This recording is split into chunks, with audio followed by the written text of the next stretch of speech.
After getting a live Lizaad in my টেমু parcel, অনেকদিন পরে টেমু থেকে আমি আবার কিছু অর্ডার করেছি, তাও ভয়ে ভয়ে। চলেন ওপেন করি আপনাদের সাথে। পার্সেলটা ওপেন করছিলাম অ্যান্ড ওয়াজ হোপিং যে এবার যেন টিকটিকি তেলাপোকা বা ইঁদুর টাইপের কিছু না বের হয়। সো লাকিলি এবার ওরকম কিছু দেয় নাই। অ্যান্ড খুব ছোট্ট একটা পার্সেল ছিল, কিছু প্রয়োজনীয় জিনিসপত্র বা শখের জিনিসপত্র অর্ডার করেছি। ফার্স্টে যেটা আমি ওপেন করছি এটা ছিল ফ্লাওয়ার্স, পপি ফ্লাওয়ার। এটা দেখতে আমার কাছে খুব ভালো লেগেছে। আমি অল্প করে অর্ডার করেছিলাম because I didn't know the quality. So আমি জাস্ট দেখলাম যে কেমন, নেক্সট টাইম আমি আরো বেশি করে করবো। আমার কাছে খুবই ভালো লেগেছে। অ্যান্ড দেন এটা ছিল একটা পিকনিক ম্যাট। এটার সাইজটা খুব একটা বড় ছিল না। এটা অ্যাকচুয়ালি আমি নিয়েছি বসার জন্য না, লাইক পিকনিকে গেলে যে আমরা জিনিসপত্র রেখে সুন্দর করে লাইক সার্ভ করি, ওইটার জন্য আমি এটা নিয়েছি। সাইডে লেস করা ছিল।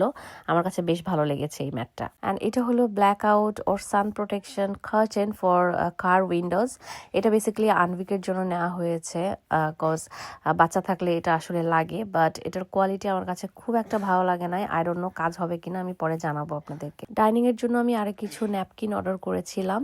এই ন্যাপকিনগুলো রেগুলার ইউজের জন্য বেসিক্যালি। এটার কালারটা খুব সুন্দর ছিল, বেস কালার, অ্যান্ড কোয়ালিটিও আমার কাছে বেশ ভালো লেগেছে। কটনের মধ্যে ছিল অ্যান্ড এটা আমার ডাইনিং এর এরিয়াটাকেও ম্যাচ করে। সো এটা আমার কাছে খুব ভালো লেগেছে।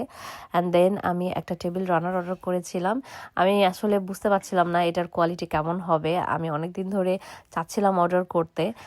পার্ল দেয়া নেটের মধ্যে আমার কাছে কোয়ালিটি খুবই ভালো লেগেছে অ্যান্ড পার্লগুলো দেখতেও খুব সুন্দর ছিল। সো এটা আমি ইউজ করার পর আপনাদেরকে অবশ্যই দেখাবো। আমি একটা কিচেন স্কেল অর্ডার করেছিলাম, কারণ রান্নার সময় অনেক জিনিস আমাদের মেপে মেপে ইউজ করতে হয়।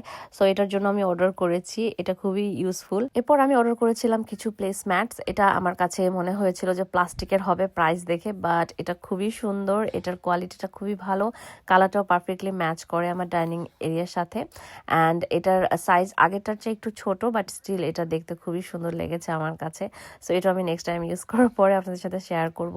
অ্যান্ড আমি কিছু চেয়ারের কাভার অর্ডার করেছিলাম অ্যান্ড আরও কিছু প্লেসম্যাট অর্ডার করেছিলাম, বাট এগুলো এখনো আসে নাই। So this was my mini টেমু shopping হল। আপনাদের যদি কোনো প্রোডাক্টসের কোড দরকার হয় আমাকে কমেন্টে জানাবেন। আপনাদের কোন প্রোডাক্টটা সবচেয়ে ভালো লেগেছে এটাও জানাবেন। দেখা হবে নেক্সট ভিডিওতে। Till then, by.